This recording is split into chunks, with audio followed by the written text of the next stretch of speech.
तुमच्या हे फोनमधून व्हॉट्सॲप गायब होणार आहे. होय, असं होऊ शकतं. व्हॉट्सॲपनं आपल्या युजर्ससाठी महत्त्वाची सूचना जारी केली आहे.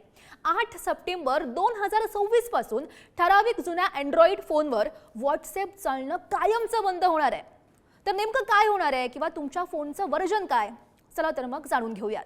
सगळ्यात आधी फोन नेमक्या कोणत्या ऑपरेटिंग सिस्टीमवर आहे ते तपासा. 2 यासाठी फोनच्या सेटिंगमध्ये जा.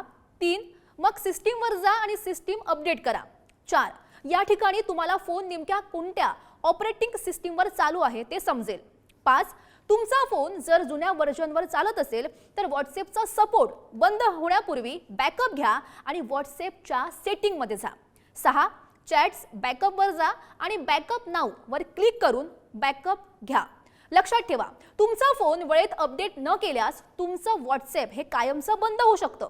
त्यामुळे आपला फोन कोणत्या व्हर्जनवर आहे हे तपासून बॅकअप घेण्यास विसरू नका. शिकूया AI ची क्रांती. चला करूया MSCIT.